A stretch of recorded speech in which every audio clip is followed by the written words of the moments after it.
পেঁয়াজটা দিয়ে দিলাম, এই হলো ছোট মাছ। পেঁয়াজ দিয়ে দিলাম কিছু, আরও কিছু দেব।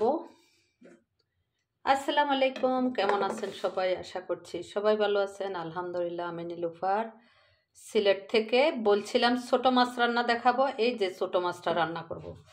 পেঁয়াজটা দিলাম, পেঁয়াজের সাথে আরও পেঁয়াজ দেব, তারপরে আলুটা দিয়ে দেবো। আজকে ছোট মাছের সাথে একদম ওই যে নর্থ বেঙ্গলের একটা লাল গোল গোল ছোট ছোট অত বড় বড় গোল গোল পাওয়া যায় আলু, ওইটা কিনছিলাম, এটা অনেক দাম। তারপর কাঁচামরিচটা দিলাম, তারপর টমেটোটা দিয়ে দিলাম, একসাথে সব দিয়ে দিলাম, আর একটু পেঁয়াজ দিয়ে দিলাম। পেঁয়াজটা একটু বেশি দিলাম, কাঁচামরিচ টমেটো আলু একসাথে দিলাম। আর এখানে আছে মরিচ হলুদ আর লবণ, এগুলাও দিয়ে দিলাম, সব দিয়ে দিলাম। দিয়ে এখন তেলটা দিয়ে দেব, তেল দিয়ে মাখিয়ে নেব। এই অল্পই দিলাম তেলটা। আর রসুন দেব, এই যে রসুনটা একটু ফ্রিজিং করা, মানে ডিপ করা, এই জন্য একটু চাকা হালকা। তা আমি এখন ভালো করে কসলায় মাখিয়ে নেব। আপনার ঠিক এভাবে মাখাবেন, এভাবে মাখালে দেখবেন অনেক বেশি মজা হয়।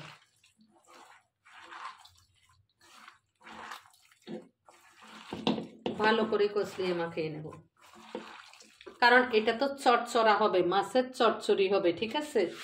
এই জন্য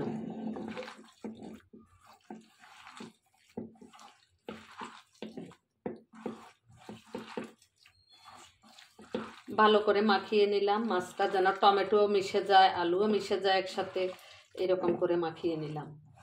আমি রাখবো না, একসাথে আগুন ধরিয়ে দেব।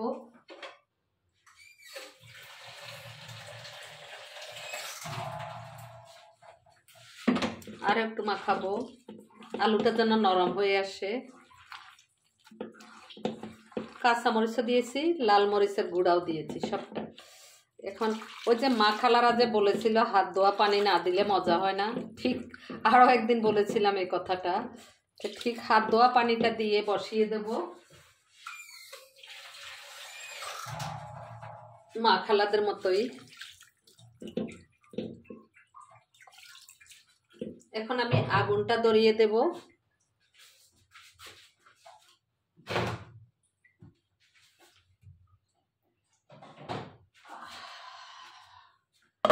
ঢাকনাটা দিয়ে দিলাম, আগুনটা ধরিয়ে দেব।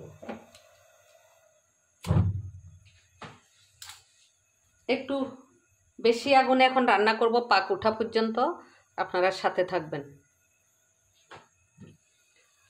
আমি একটু পেঁয়াজের ফুলটাও দিয়ে দেব। ওই যে পেঁয়াজের ফুলে একটা ডাঁটা থাকে না, এটা কি বলে, পেঁয়াজের ফুলটাই ফুলে বলি আমরা, ফুলের ডাঁটাটা দিয়ে দিলাম। এখন পাক ওঠা পর্যন্ত অপেক্ষা করব। মাছটা পাক উঠে গেছে, নাড়া দিয়ে নেই। কালারটা অনেক সুন্দর হয়েছে মাশাআল্লাহ। ঢাকনা দেওয়া থাকুক, হইতে থাকুক। কালারটা কেমন হয়েছে বলবেন, আমার তো অনেক ভালো লাগতেছে।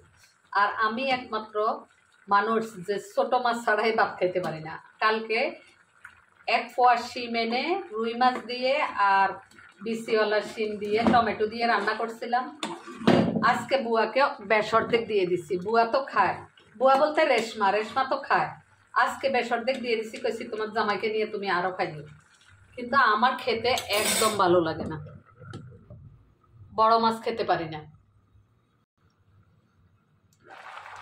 এই অবস্থা মাছের।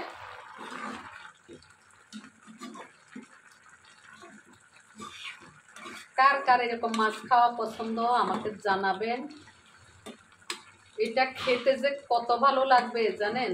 আমি কিন্তু এটা শুকিয়ে ফেলবো, আরো অনেক শুকিয়ে ফেলবো। আমি ধনিয়া পাতাটা রেডি করি।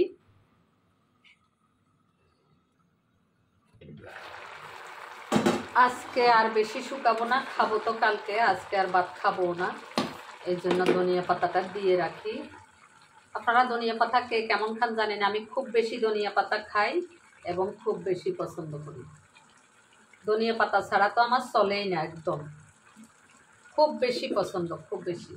ধনিয়া পাতা দিয়ে যদি মাখায়ে একটু শুকনা মরিচের গুঁড়া দিয়ে ভর্তার মতো মাখায় খাই, তারপরও আমার ভালো লাগে। এবার বুঝেন আমি কেমন পছন্দ করি। আর এটাতে আলু আছে তো, এটা একটু টেনে যাবে আরো। লবণটা দেখে নেই, আর একটু লবণ লাগবে, একটুখানি লবণ দিয়ে দেই।